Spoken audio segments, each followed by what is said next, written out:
سلوا التاريخ كم مجدا سطرنا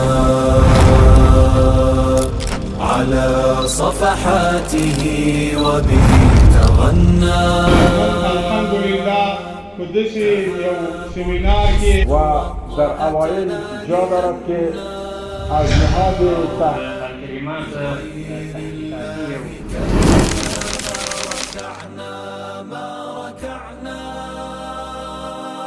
الرحمن الرحيم. الحمد لله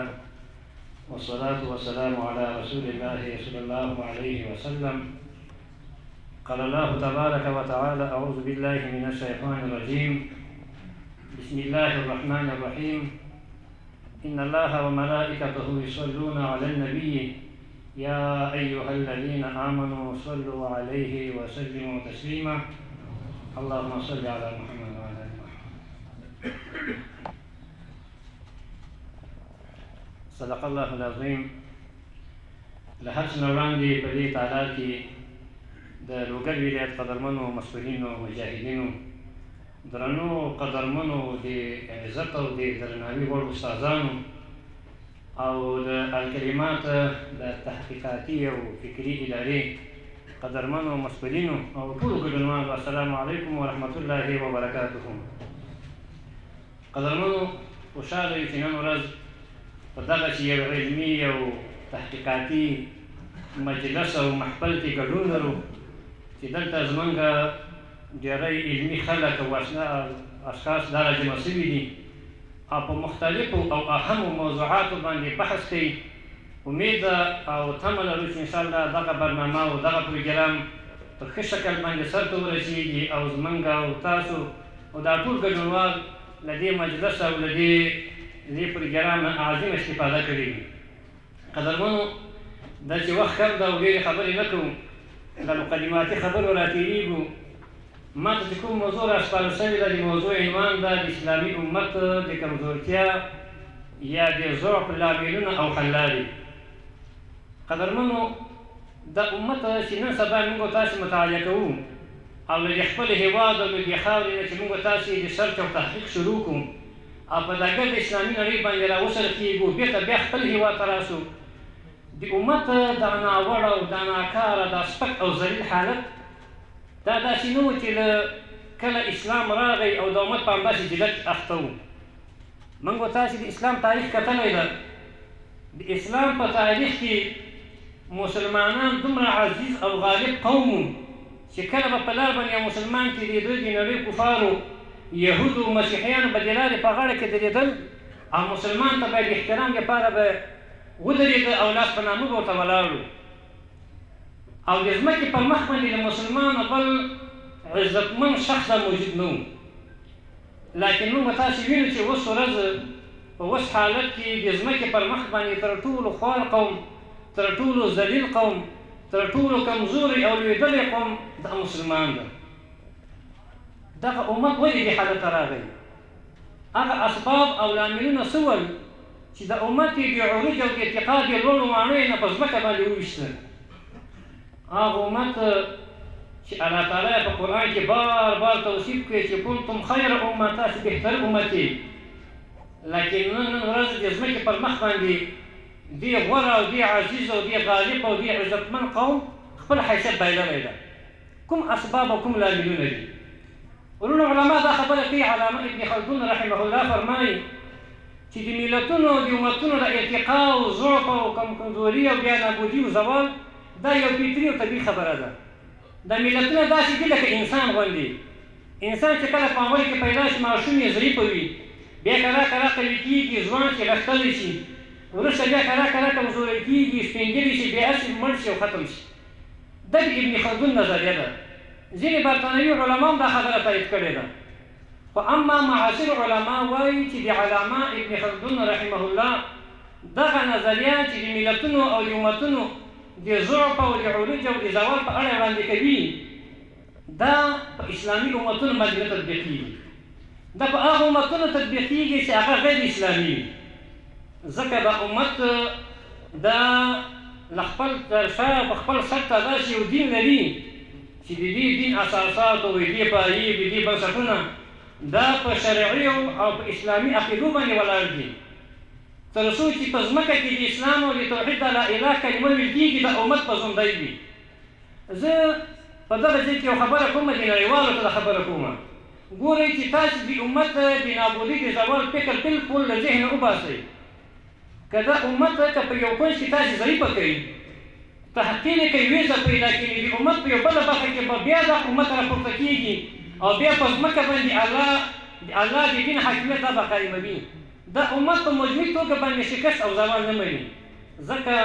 د دې امت شاته یو داسې یو دین پروت ده چې هغه بالکل زوال نه مني. نو ځکه دا خبره کوي چې د علامه ابن خلدون دا قول چې ملتونه په خپله قوي کېږي بیا زوال ته ځي، دا په اسلامي امت باندې نه تطبیقېږي. لیکن خبره دا ده چې دا امت دا مسلمان ملت له کومې ورځې نه په شکسته په زوال کې اخته شو. علما دا خبره کوي چې دوه شیان داسې دي چې د هغې وخت نه ده معلوم. څوک نشي معلومولی چې د دوو کارونو ابتدا موضوع کې ده دا تعین کړي او معلوم نه کړي. یو چې کله انسان ویده کېږي، نو کله چې انسان په بستره کې سم وي نو یو وخت چې راجع کېږي 2 ساعته 3 ساعته خوب یې کړی وي، خو په دې نه پوهېږي چې زه کوم ټیم کې یا په کومه دقیقه او په کومه ثانیه کې زه ویده شوم. او دوم د ملتونو زوال ده، د ملتونو د امتونو زوال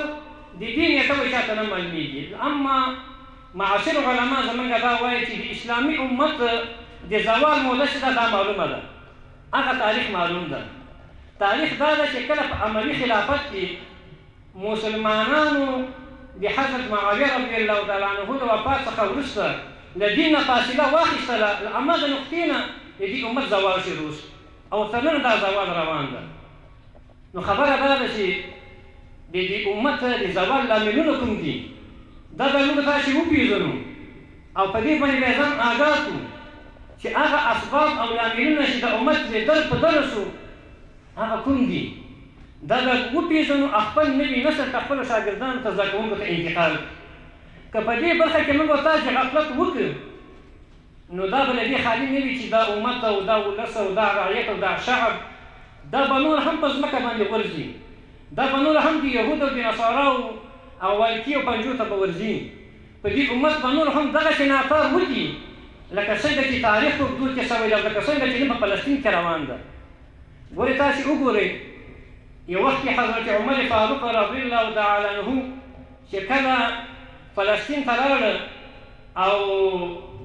هلته یا حضرت ابو عبیده بن جراح رضی الله تعالی عنه د یې د قمندان په حیث باندې هغوی ورته د بیت المقدس تسلیموو د نصاراو. نو کله چې حضرت ابو عبیده ورته ورمخکې شو ورته چې مسلمانانو امیر نه یې، ځکه د موږ په کتابونو کې دا راغلي دي چې مسلمانانو امیر دپاره دغه صفات دي، هغه صفات په تا کې نشته چې تا ته موږ بیت المقدس تسلیم کړو. بیا عمر صاحب ته خط ولیږه، هغه مدینې منورې نه ورځي او هلته دا بیت المقدس تسلیموي ورته، هلته بیا اسلامي نظام بیا خپله پایه ټینګوي. هغه بیت المقدس او هغه پاکه اسلامي خاوره نن په کوم حالت باندې ده؟ دا خو یو زوړ ته دي موږ چې فلسطین موږ نن ورځ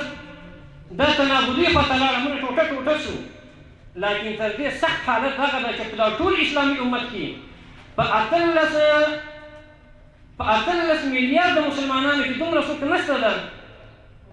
چې دغه اسرائیل دا خبره وکړي چې تاسو په فلسطین کې دا ظلم کوئ. د دې خبرې جرأت هم له موږ اخیستل شوی ده. دغه اسباب او لاملونه څه شی دي، دې باندې موږ تاسو ځان آګاه کړو.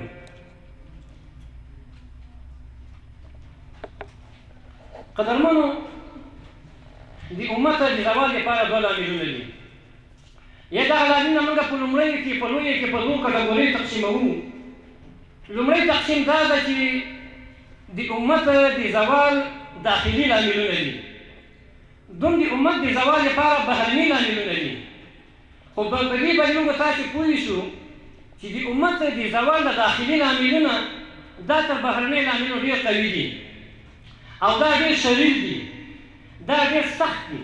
دا داسې دي لکه کله چې موږ تاسو وینو په دغه لرګیو کې یا په دې تیرانه په دستکو کې په دې دینه کې دغه وینا په نوم باندې یو حشره ده. دغه حشره دغه دستک او دغه چنار دغه لرګی دا دینونه تخریبوي، خوري. ظاهرا روغ معلومیږي دا دستک، ظاهرا دا لرګی دا تیر دا روغ او جوړ سالم معلومیږي. اما وخت نه وتلی چې په من دوه ټوټه شي او راولوېږي ځکه دننه پکې دغسې یو لامل موجود وي چې دغه تیر او دا دسک دا تخریبوي له منځه وړي د اسلامي امت د زوال داخلي لامل کټ پټ همدغسې یو شی و موږ ته د زوال لامل نه ښکارېده موږ ته دا د انحطاط او د تزلزل لاره نه ښکارېده اما چې وخت راغی او موږ سترګې وغړولې موږ له خوبه را بیداره سو د امت لکه مخکې چې استاد محترم خبره وکړله په 50 ټوټو ویشل شوی و دا هره ټوټه د بلې په دښمنۍ کې بیا ولاړه وه د هرې ټوټې کوشش کوي چې دا بله راوپرځوي دا هر یو په دې کې چې خپل واک او اقتدار ترلاسه کړي ولو که له کافر نه مرسته وغواړي دغسې حالت د امت راغی نو ځکه دا خبره کوو چې د امت د زوال لپاره چې داخلي او بهرني لاملونه دي دغه داخلي لاملونه د بهرني نه زیات خطرناک دي امت لپاره دغه داخلي لاملونه څه شی دي راځو یو یې ووایو په مختصر شکل باندې لومړی لامل چې د امت تباهي ته ټیل واهه هغه اختلاف و الله تعالی موږ تاسو ته امر کوي وایي چې واعتصموا بحبل الله جميعا ولا تفرقوا وایي تاسو د الله په دین باندې منګولې ولګوئ د الله په دې رسۍ باندې منګولې ولې به تفرقه مه کوئ موږ د الله تعالی د دې حکم خلاف موږ په خپلو کې اختلاف شروع کړ دغه اختلاف یوازې سیاسي اختلاف نه و دا یوازې سمتي اختلاف نه و دا یوازې مذهبي اختلاف نه و بلکې په دې کې د اختلاف ټول ابعاد او ټول نواحي دا راجمع شوي وو لومړی مذهبي اختلاف دا امت دا واحد امت ده ان هذه امتكم امه واحده الله وایي دا واحد امت ده خو کله چې مسلمان د خپل وحدت په توره باندې ووهه دوه ټوټې یې کړ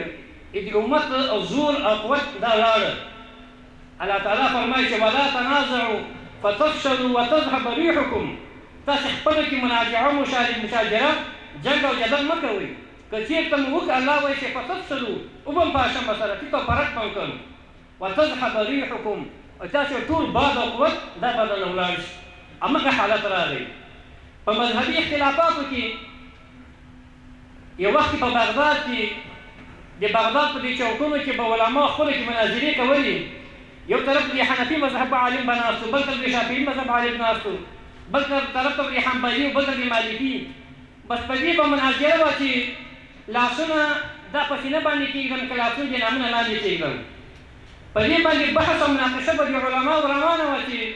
کله سړی تکبیر اولا کړي لاسونه تر اوږو پورته کړي که تر اوږې پورته کړي او که تر سینې پورته کړي ځینې په دې امت کې داسې پوه او وړاندې خلک ول دې علماو ته بیا خبره کوله چې او علماو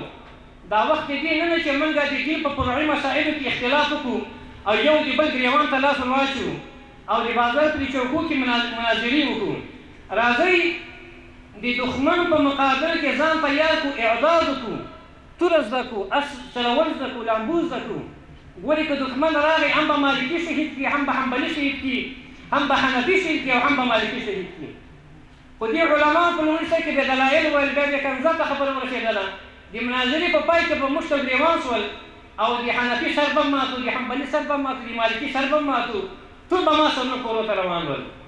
هماغه چې په اومه صدۍ کې تاتار حمله وکړله په مسلمانانو باندې او په عراق کې بغداد کې چې دا کوم مناظرین وو او دا کوم مذاهب علما چې دا یو مخې ټول په شهادت باندې ورسول دا د مذهبي اختلافاتو هغه ثمره وه چې په بغداد کې موږ عباسي خلافت دا له لاسه ورکړي د دې اختلافاتو له وجې نه دوهم اختلاف دا سیاسي اختلاف و سیاسي اختلاف تر دې اندازې پورې و چې په یو وخت کې په اسلامي امت کې 3 ډلې خلافتونه موجود وو په بغداد کې عباسي خلافت و په مصر کې فاطمي خلافت و او په افریقا یا په اندلس کې هلته اموي خلافت و دغه هر خلافت د بل خلافت په خلاف باندې توره راایستې وه څلور دې نه چې رسول الله صلی الله علیه وسلم فرمایي که چېرته په دې امت کې یو خلیفه موجود وي او بل سړی د خلافت دعا وکړي تاسې سر ته کټ کوي ووژنئ ځکه دا په امت کې تفرقه رامنځته کوي بلکې موږ په یو وخت کې او په یو اسلامي امت کې 3 خلافتونه درلودل دغه یو خلافت د بل په خلاف باندې توره راویسته موږ تاسې تاریخ مطالعه کړی چې عباسیانو اموي خلافت له منځه یوړ د ابو مسلم خراساني د تورې په زور باندې عباسیان په دې باندې وتوانېدل چې اموي خلافت له منځه یوسي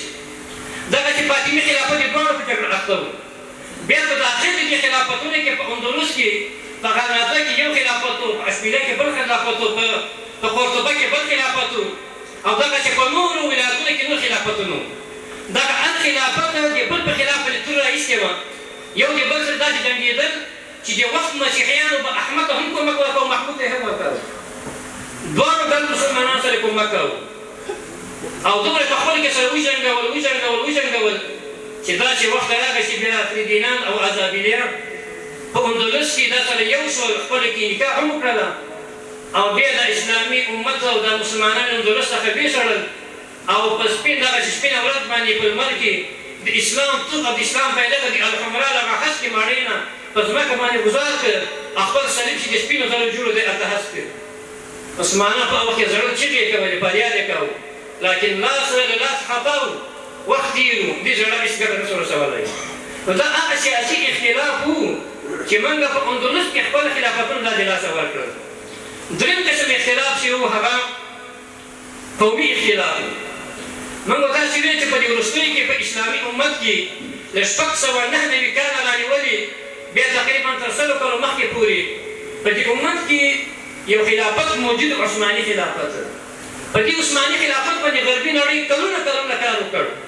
بلکې په سلګونه کلونه یې کار وکړ چې دا خلافت دا له منځه یوسي اما په دې باندې دوی ونه توانېدل چې دا خلافت دا له منځه یوسي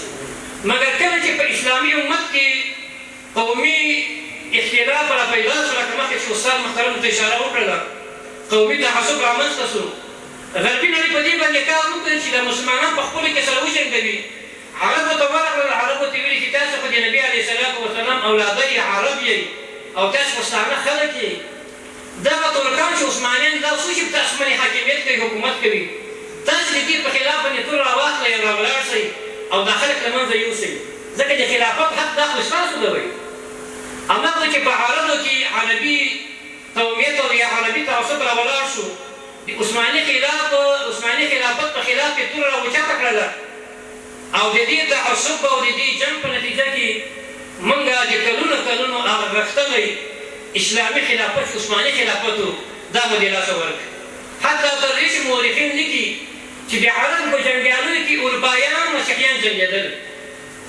هغه خلک چې د عثماني خلاف یې د عرب په نوم باندې تور راویستله د دوی په لښکرو کې مسیحیان دا جنګېدل تر څو عثماني خلافت له منځه یوسي او عرب په دوی په مقابل کې غښتلي کړي نو دغه سیاسي اختلاف او مذهبي اختلاف او دغسې قومي اختلاف د هر یو په خپل وخت کې یو خلافت دا له منځه وړی ده یو خلافت یې نسکور کړی ده نو ځکه دا خبره ټول دا وایو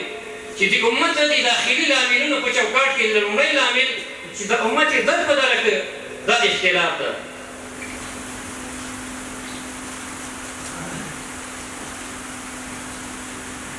دوهم لامل چې د امت د دې له وجې نه خپل شکست ولیده هغه علم کلام یا فلسفې ته مخه کول ګورې موږ قرآن لرو او سنت لرو بیا د دې دواړو په چوکاټ کې موږ فقهي اجتهادات لرو رسول الله صلی الله علیه وسلم فرمایي ترکت فیکم امرین ما تاسو ته دوه شیان پرېښي دي کتاب الله و سنت رسولي هغه یو د الله کتاب ده بل د نبي علیه الصلاة وسلام سنت دي لو تمسکتم بهما لم تضلوا که چیرې تاسې د الله په دې کتاب او د رسول علیه الصلاة وسلام په دې سنتو باندې عمل وکړئ هېڅکله به ګمراه نه شئ مګر کله چې عثماني عباسي خلافت قایم شو له 132 نه تر 1232 کلو پورې دوی کار دا و چې ځینې لاتیني او اغریقي فلسفې چې د هغې ټول اساس او بنیاد په عقل باندې ولاړو دی د اسلامي امت نه راترجمه کړل او مسلمانانو او علماو دغسې طلبه کرام د دې فلسفې په زده کړه باندې اخته شو قرآن او حدیث کې پاتې شول موږ تاسو یو خبره مشهوره ده چې امام غزالي رحمه الله چې حجة الاسلام ده په 505 کې وفات شوی ده هغه چې کله وفات کېده نو د بخاري شریف په چینه باندې خو بیا ویې ژړل او ویل چې ما نه هسې عمر په دې علم کلام او فلسفه کې تېر شو کاشکې مې له لومړۍ ورځې نه له دې احادیث سره ملګرتیا کړې وای دا خبره ډېره مشهور ده علما مادان کې نو دغه غربي یا دغه لاتیني فلسفه چې ټول اساس یې په عقل باندې ولاړ و د اسلامي نړۍ ته راترجمه شوله علما او طلبه کرام او دغسې علمي اشخاص د دې فلسفې په مطالعه او تحقیق باندې اخته شول قرآن او حدیث کې پاتې شول اجتهاد کې پاتې شو په دې امت کې چې کومې نوې قضایا ولتې دې قضایا او دې حد لپاره فقهي اجتهادات دغه دې خلکو نه پاتې شول حتی تر دې پورې چې کله د عباسیانو او د رومیانو ترمنځ یو تړون کېدل د سولې عباسي خلیفه د خپل رومي جانب او مقابل ته وایي چې موږ تاسو سره سوله کوو خو د سولې په معاهده کې یو تړون کې یو ماده دا وه چې تاسې به د خپله فلسفه او چې په عقل باندې بنا ده لاتیني فلسفه چې د ارسطو او افلاطون نظریاتو په بنا ده دا تاسې به اسلامي امت ته را انتقال کوئ او د دې لپاره ترجمانان او مترجمین یې ورته ونیول او دغه مترجمین اکثره یا یهودو یا نصوارا وو د دوی هدف په دې کې دا وو چې دغه لاتیني فلسفه او اسلامي علوم دا سره ګډ کړي مختلفې کړي او خلکو ته دا ووایي چې د مسایلو د قضایا او د حل لپاره د قرآن او د حدیثو نه اخواته یو بل هدف هم موجود ده چې هغه عقل ده دا اوس وخت چې کوم د فلسفه غږېږي عقلګرایان چې ورته وایي هرې مسئلې ته د عقل ادرس او جواب وایي نو خبره دا ده چې عقل د انسان دا په شریعت کې یو محترم شی ده د انسان عقل ساتل دا د شریعت له د پنځګونو مقاصدو څخه دي اما د انسان عقل په ټول قضایاو کې کار نه ورکوي په هغه قضایاو کې چې هغه غیبي امور دي هلته کې انسان عقل کار نه ورکوي اما دغه لاتیني فلسفه په اوس وخت کې غربي فلسفه موږ ورته وایو دا اوس اکثر زموږ ځوانان چې کله ورته یو حدیث مخې ته کړي یو د یو آیت شریف مخې ته کړي نو هغه په دې کې فکر کوي چې دا عقل سره تطابق خوري او پرې نه خوري ګورې په شریعت کې عقل لکه مخکې چې ما ویلې دا یو اساس ده یو معیار ده اما هر عقل نه په شریعت کې هغه عقل چې شریعت ورته مسائل وړاندې کوي هغه عقل سلیم ده د عقل سلیم باره کې علما دا خبره کوي چې د عقل سلیم دا د مجتهد عقل ده د موږ عقل نه ده نو ځکه چې کله کومه قضیه مخې ته راځي دا خپل زده کوونکو ته دا خبره انتقال کوي چې د مسایلو د قضایا او حل دا په عقل باندې مه کوئ نو د امت د زوال دوم لامل چې و هغه لاتیني فلسفه وه چې په عقل باندې بنا وه او زمونږ ډېر طلبه کرام علما په دې باندې مسل په سل پیړۍ په دې باندې کار وکړو هېڅ نتیجه موږ ته رانه کړله غیر د دې نه چې موږ هم له قرآن او حدیث لرې شو هم وخت یې ضایع شو او د دې فلسفې په اړه باندې امام ابو یوسف رحمه الله فرمایي چې هر څوک د دین نه د مسئلې حل دا د فلسفې په اساس باندې کې دا کس زندق ده امام شافعي رحمه الله فرمایي چې څوک علم کلام زده کوي او د علم په مخه کوي تاسې راوینسي په دې مخ باندې ووایي او په دې کلو په دې قبایلو کې وګرځوي چې تر څو خلک له دې نه پند واخلي او د فلسفې د مخه نه کړي په هغه وخت کې زموږ علماو په دې باندې رد کړی ده د ارسطو د افلاطون چې کوم نظریات دي په عقل باندې بنا دي زموږ تاسې د امت ستر عالم شیخ الاسلام علامه ابن تیمیه رحمه الله په دې باندې کلک ردونه کړي په خپلو کتابونو کې نو ځکه د امت د زوال دوم لامل دا ګڼلی شو چې هغه غربي فلسفه وه درېیم لامل چې دا امت له دې وجې نه درد ولیده هغه علومو د شا کولو ګورئ د اسلام اساس او د اسلام شروع او بنا دا په اقرا باندې شوې ده کله چې رسول الله صلی الله علیه وسلم ته جبریل علیه السلام راځي او لومړنی وحی راوړي ورته وایي چې اقرا ولوله د اسلام شروع دا په علم باندې ده موږ داسې وګورو خپل تاریخ مطالعه کړو د اسلام په اوایلو کې په صدر اسلام کې علوم ډېر قوي ول هغه دیني علوم که عصري علوم یا هغه دیني علوم او که تجربوي علوم دا په ډېر قوت کې وو په هغه وخت کې چې موږ کشف کوو په هغه وخت کې چې موږ په زرګونه مجتهدین درلودل په عراق کې درلودل په سوریه کې درلودل په اندلس کې موږ په لکونو استادان موجود ول په هغه وخت کې چې موږ علمي مناقشې کولې موږ تحقیقات کول په هغه وخت کې د اوسنۍ اروپا په زړه کې الف او با موجود نه وو دوی شیانې له تحریکۍ ډکې وې په هغه وخت کې چې موږ مجتهدین درلودل موږ امام ابو حنیفه درلوده موږ امام ابو یوسف درلوده موږ امام غزالي درلوده موږ دغسې ستر علما مفکرین درلودل په هغه وخت کې چې موږ علمي مناقشې او تحقیقات کول په هغه وخت کې په اروپا کې د اروپایانو بحث په دې باندې و چې د وستنې په سر باندې څو دانې ملایکې جوړېدی شي یا به دا خبره ده چې عیسی علیه السلام نعوذ بالله هغه دغه هغه دغه ادرار یې د جابچې دا پاک ده که ناپاک ده په دې دوی مناقشې وي یا په دې باندې بحث کوو چې د اسلامي تصریف باندې څومره مالۍ کې تېرېدی راتېرېدی شي په دغه سطحي کمزور مسایلو کې دوی اخته ول او موږ د امت په سطحه باندې لوی لوی اجتهادات کول لوی لوی کتابونه مو لیکل او د نړۍ په علمي میدان کې دا واګه یو میدان د میدان کنټرول او یا لکه دغه ټول دا زموږ سره په لاس کې و لکن کله چې موږ علم ته شا کړله او موږ د خپلو اسلافو هغه تګلاره پرېښودله او بیا دغه علمي میدان ته غربیانو راودانګل او د میدان کې دوی خپل واک ترلاسه کړ نو ځکه داسې حالت ورسره راغی دلته د پوهنتون مامین صاحب ناست دی شفقت صاحب د استادانو ته ټول په دې به بلد دي دا اوس په اسلامي او غربي او کفري نړۍ کې په زرګونو پوهنتونونه موجود دي لکن نن یو څو کاله مخکې ما یو مقاله مطالعه کړې وه چې په هغې کې لیکلي وو په ټوله دنیا کې 400 نړیوال پوهنتونونه موجود دي په دې 400 پوهنتونونو کې د اسلامي نړۍ نه یو پوهنتون چې ازهر پوهنتون ده باقي 399 پوهنتون دا د غربیانو دي نو کله چې موږ علم ته شا کړله د موږ یو ملګری ده په دې مالیزیا کې سفیر څو وخت مخکې راغلی کیسه یې کوله چې په مالیزیا کې یو پوهنتون ده هغه د نړۍ په کچه 53 که 52 درجه کې ده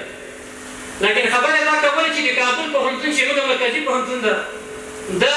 12000 څو رقم یې وښوده په دې درجه کې ده دا په افغانستان کې د موږ علمي وضعیت دغه چې نور نړۍ هم در واخله نو کله چې موږ علومو ته شا کړله او علم نه موږ فاصله واخیستله د امت دا خالي ذهن شو د امت په لاس کې هغه ټوپک چې ده به یې جوړ کړی وای دی یې جوړوی نه شو هغه کام چې دی ته نن سبا ضرورت دی دی یې جوړوی نه شي هغه تیاره او دغه کمپیوټر او دغه اسباب او وسایل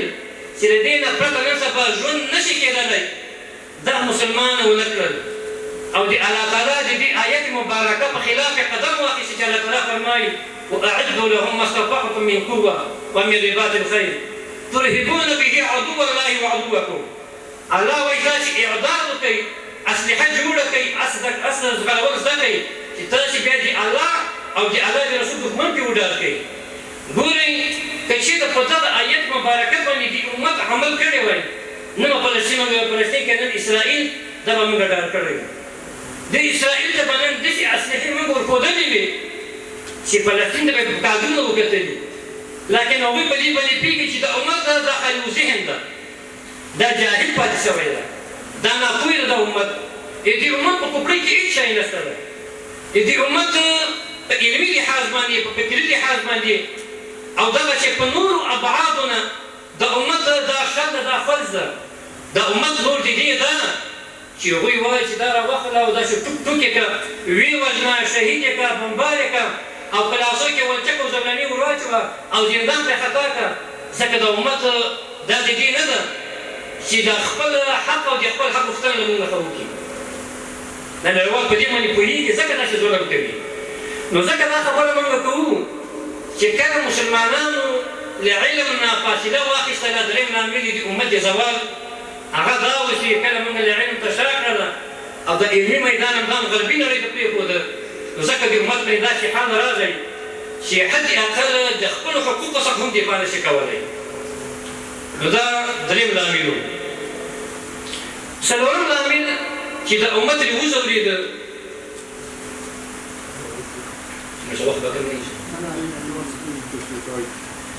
څلورم لامل هغه تحجر تنګ نظري وه او د ځینو اشخاصو لخوا د دنیا سره مقاطعه او پرېکونو په دې امت کې داسې خلکو هم تېر شوي دي چې د امت واګه دې خلکو ته سپارل شوی اما په فکري لحاظ باندې دومره جامد او دومره تنګ نظري دومره تحجر ځپلي وو چې د یوه کلي د ادارې صلاحیت یې هم نه درلوده نن دا خبرې د استادانو ته کوو چې تاسې دغه خپل زده کوونکي شاګردانه دا په فکري لحاظ باندې واضح کړئ دوی ته فکر او انګېزه ورکړئ داسې موږ د امت خبره کوو د شاګردانو ته ورسوئ د شاګردانو په دې ذهن کې او د زده کوونکو په دې روان کې د امت قضیه دا جای په جای شي او دا هر زده کوونکی هر شاګرد یې موږ د امت یو عسکر جوړ شي چې په هر میدان کې د امت د دفاع لپاره ضرورت وي زموږ دغه زده کوونکي باید د امت د قضایاو لپاره مقابلې ته راودرېږي او د امت ارزښتونه دفاع وکړي داسې خلک په دې امت کې تېر شوي دي تحجر او تنګ نظري له وجې نه سلامت خلافت دا زموږ د لاسه پرې وتلی ده. یو وخت کې په المغرب کې د مرابطینو دولت و، یوسف بن تاشفین رحمه الله ده ایجاد کړی و. کله چې یوسف بن تاشفین دا وفات شو، ده په ځای باندې زوی کېناسته چې هغه علي بن یوسف نومېده، علي بن یوسف بن تاشفین. دغه علي بن یوسف بن تاشفین نه شاوخوا داسې یو کړۍ تاوه شوې وه چې هغه د علماو په نوم باندې تنګ نظري خلک وو، د علماو په نوم باندې د دنیا سره نابلده خلک وو، د علماو په نوم باندې په هغه وخت کې چې کوم سیاست و، کومه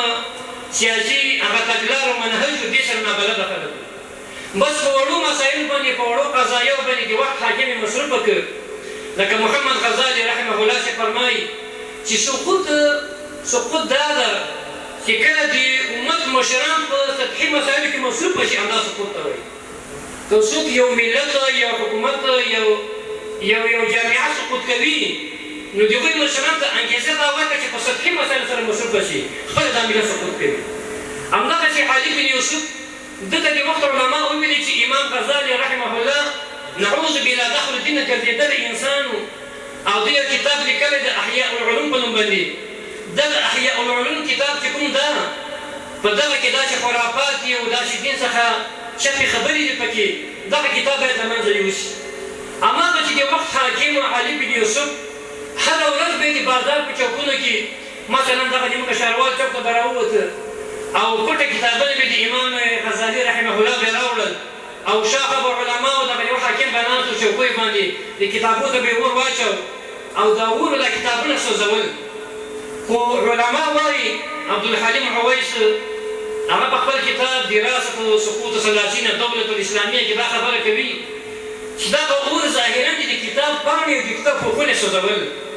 لیکن په حقیقت کې او په پټه کې د دې مرابطینو د دولت هغه اساس او بنسټ یې دا ویلې خوړې. هماغه چې وخت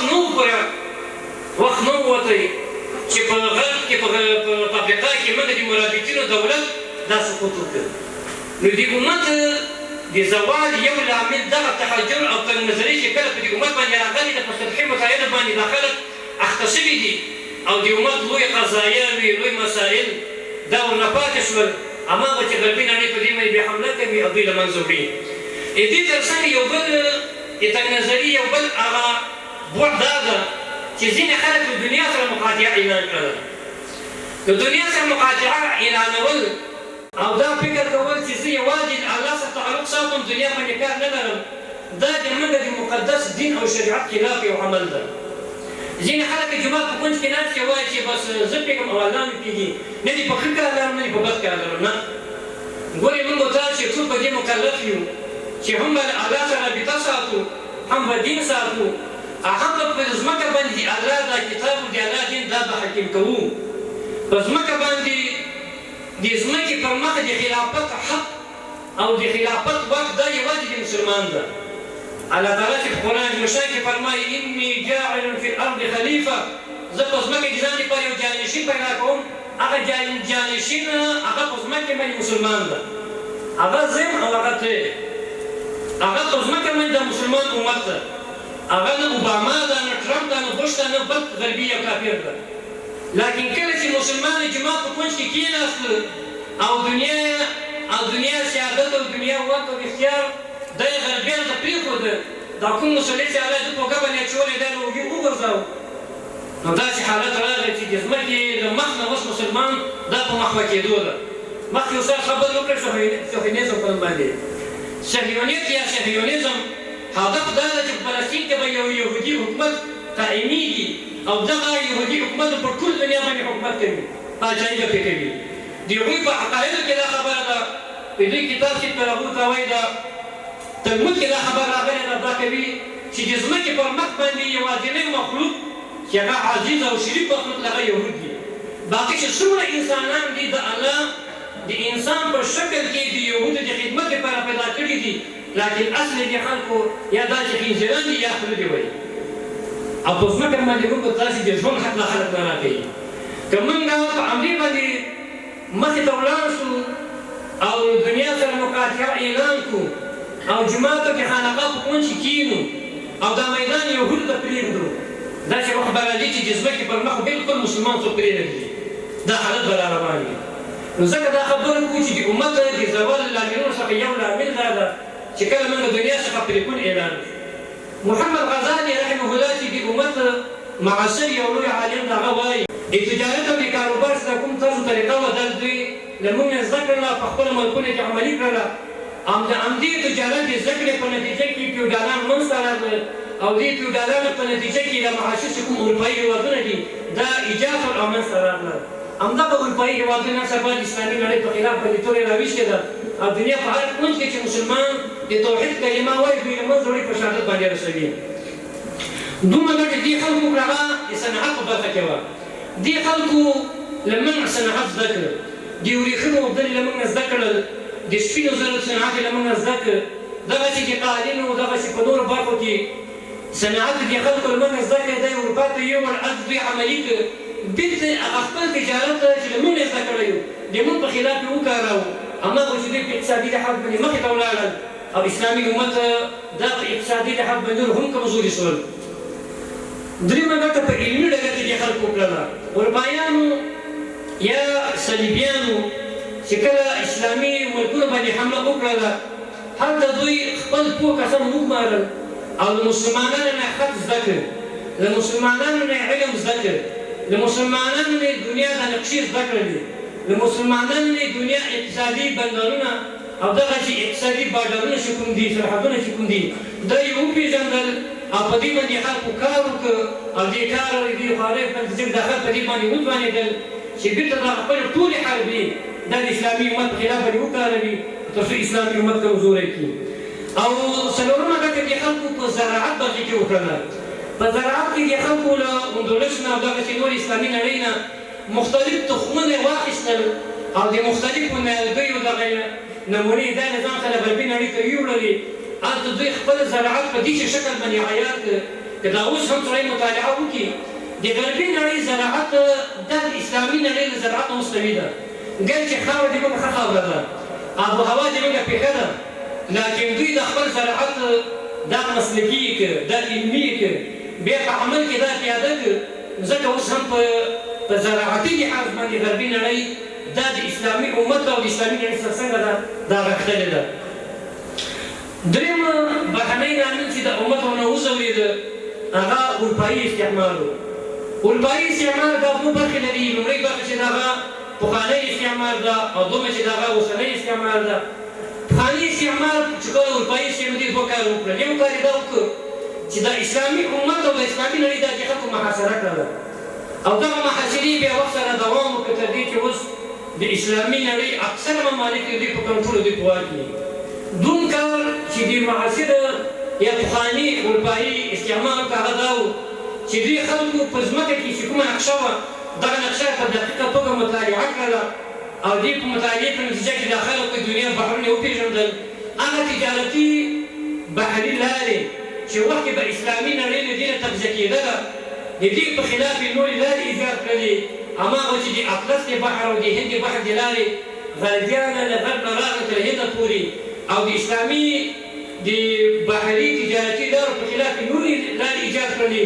دې خلکو په اقتصادي لحاظ باندې داسې وکول چې اسلامي امت دا نور هم کمزوری کړي په دوهمه معاصر اروپایي استعمار ده معاصر اروپایي استعمار چې مخکې استاد د صهیونیزم په برخه کې اشاره وکړله د تعصب په برخه کې اشاره وکړله د معاصر چې کومې جګړې دي او کومه نظامي یا رواني جګړه چې د اسلامي امت په خلاف باندې روانه ده دا ټول معاصر اروپایي استعمار ده چې دوی مخې ته وړي تر څو د اسلامي امت دغه باندې زوال خواته یوسي راځو دې ته چې د امت څنګه کولی شي بېرته هغه خپل تېر مجد خپل عظمت او خپل دغسې شان او شوکت دا ترلاسه کړي دې لپاره په مختصر شکل یې څو نقطو ته اشاره کړو لومړی دا چې په دې امت باندې لازمه ده چې د صحیح اسلام مطالعه وکړي اسلام چې څنګه د الله او د الله تعالی رسول موږ ته رالیږلی ده په عمده شکل باندې دا خلک یې مطالعه یې کړي ویې پېژني او په خپل ژوند کې عملي کړي حضرت عمر فاروق رضی الله تعالی عنه فرمایي چې نحن قوم اعزنا الله بالاسلام من یو قوم چې الله په اسلام باندې موږ ته عزت راکړي بیا وروسته فرمایي چې لو ابتغینا العزة بغیر الاسلام اعزنا الله. که چېرته وایي موږ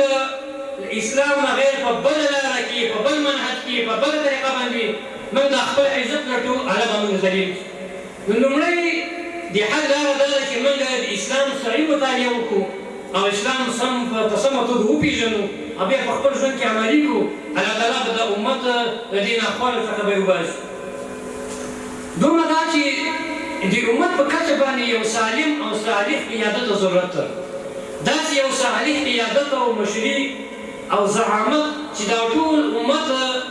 له یوې نقطې نه او له یو ادرسه او له یو ادنه یا یوې دارالخلافې نه کنټرول شي. ګټې دا مسله په دې وخت کې سخته ده، ډېره مشکله چې دغه تیت او پالکه دا په 500 ممالکو باندې ویشل شوی امت بیا سره سره ګنډي او یو کوي، دا سخت کار ده. لکن لازمه ده چې موږ خپل نوي نسل ته د امت د یووالي او د وحدت د انګېزه او فکره دا ورته انتقال کړو، په دې باندې کار وکړو او په دې باندې موږ د خپلې خولې توی کړو تر څو موږ د امت او د تیت فرق او دا ورک امت دا بیا را پیدا کړو، دا سره یو کړو، متحد کړو. کله چې دا کار وکړو نو دا امت بیا انشاءالله خپل هغه تېره مجد و عظمت او دغسې خپل شان او شوکت دا به لاسته راوړي. دریم اطاعت او پیروي ده. په موږ باندې لازمه ده چې د خپلو امراو اطاعت وکړو. امیر المؤمنین عمر ابن الخطاب رضی الله تعالی عنه فرمایي چې لا اسلام بلا جماعه، اسلام تر هغو پورې په ځمکه نشي حاکمېدلی تر څو چې دې لپاره جماعت او ټولۍ موجود نه وي. بیا فرمایي چې ولا جماعت بلا امیر، چې امیر موجود نه وي جماعت رامنځته نه راځي. بیا فرمایي چې ولا طاعت بلا امیر، بیا دا خبره کوي چې کله اطاعت موجود نه وي نو امیر نشي پایېدلی. نو د امت د بیا ژوندي کولو دپاره د امت د بیا قوت دپاره درېیمه لاره علما دا کوي چې د امت د اطاعت وکړي، د خپلو امراو اطاعت وکړي. هر هغه کار او هر هغه چاره چې زموږ حاکم او زموږ مشر یې موږ ته تلقینوي په موږ باندې شریعت د شریعت اصولو خلاف نه وي، په موږ تاسو ټول باندې دا جبري او لازمه ده، دا راباندې واجب ده چې د دې امر اطاعت به کوو. سوري دا خبر نه کوي چې په مکتب کې ولې په شاګرد باندې پګړۍ لازمي شوله، چې کله امیر امر وکړي چې پګړۍ وتړي بلکل یې تړلو، په ناروا یې امر نه کوي. چې کله امیر ته په یو مسئله کې چې هغه اگر څه مسله مباح کار وي خو چې امیر باندې امر وکړ د ده امر منل باندې واجب دي، راباندې فرض دي، که څوک یې نه کوي ګناهګار دی. نو د امت د بقا دپاره د امت د بیا عزت دپاره درېیمه لاره چې ده هغه په معروفاتو کې په نیکیو کې د خپل امیر اطاعت کول دي. او څلورم هغه زموږ د علماو او زموږ د استادانو مسؤلیت هغه دا ده چې دغه امت وحدت راوبولي. څومره چې د دوی په توان کې وي کوشش باید دا وکړي چې په سیاسي لحاظ باندې، په مذهبي لحاظ باندې او په قومي لحاظ باندې د امت سره وګڼي. په مذهبي لحاظ د امت باید موږ سره ونه پاشل شي، په سیاسي لحاظ باندې هېڅ چا ته دا اجازه ورنه کول شي چې هغه د وخت حاکم او د وخت امیر خلاف باندې خبرې وکړي یا په عمل کې خپله نظریه خپل فکر به عملي کړي. او دغسې په قومي لحاظ باندې هم لکه څنګه چې مخکې اوسه خبره وکړله موږ او تاسې علما او استادان په دې باندې مکلف یو چې دغه امت کې د وحدت د روحیې بیا راژوندی. دا خبره وکړي چې لکه مخکې چې استاد د آیت مبارکه تلاوت کړو چې ان اکرمکم عند الله اتقاکم، په تاسو کې بهتر هغه څوک دی چې هغه متقي وي، ولو که یو سورپوستی یو سورمخی امریکایي هم وي چې مسلمان وي او متقي وي او زما او ستا ورور وي لیکن بدعمله وي، د دین څخه لرې وي، د ما او تا له دې سکه ورور څخه هغه سورمخی امریکایي برطانوي چې مسلمان ده او متقي ده هغه ته باید موږ ترجیح ورکړو. مخکې استاد ډېر مثال ورکړ چې کله مصعب بن عمر ورور یې عزیز بن عمر ورته وایي د بدر په غزا کې چې ورور راسه ما خلاص کړي خپل ملګرو نه دي. مصعب بن عمر صحابي ته وایي چې دغه مور یو ډېره پیسهداره ده، کلک او سیکې ډېرې پیږې کې بیا ګټې پیسې دې واخلو نو بیا دا خبره ورته کوي چې زما ورور دغه مسلمان انسان ته زما ورور نه وایي که دغه چې موږ نو ټول تعصبات له منځه یوسو او د امت په قومي لحاظ باندې سره وتړو یو یې کړو نو انشاءالله د امت بیا خپله عظمت خواته ځي او اخري خبره ده د امت د بیا احیا دپاره هغه علومو ته مخ کول دي موږ لکه څنګه مخکې ما دا خبره وکړه موږ په علمي لحاظ باندې د غربي نړۍ نه بیا په تحقاول کې د اسلامي هېوادونو په نسبت دا موږ افغانان خورا لرې پاتې یو لکن په مجموع کې د اسلامي امت په علمي میدان کې دا د کفارو په مقابل کې په نصف حساب دي که موږ علومو ته مخه نه کړو موږ ساینس ته مخه نه کړو موږ ټکنالوژي ته مخه نه کړو موږ فزیک زده نه کړو موږ کیمیا زده نه کړو موږ طب زده نه کړو او موږ جامعه شناسي زده نه کړو نو هرګز به د امت د غربي نړۍ په مقابل کې مقابلیت پیدا نه شي نو که څوک غواړي چې د غرب او د کفري نړۍ مقابله وکړي نو لازمه دا ده چې باید علومو ته موږ مخه کړو او له علم پرته زموږ یو درد نه دوا کېږي دا چې وخت کم ده او دغه چې د امت د زوال او د امت د بیا احیا لاملونه او اسباب دا زیات دي علما مخکې ما خبرو چې مستقل کتابونه پرې لیکلي دي امام ندوي صاحب کتاب لیکلی ده شکیب الزمان کتاب لیکلی دی ماذا تأخر المسلمون په نوم باندې د موږ د معاصرو علماو په کتابونه لیکلي دي که څوک اضافي معلومات دا ترلاسه کول غواړي کولی شي د کتابونو ته مراجعه وکړي أقول قولي هذا أستغفر الله لي ولكم ولسائر المسلمين برحمتك يا أرحم الراحمين. تهاب الأسد وطأتنا لأننا لغير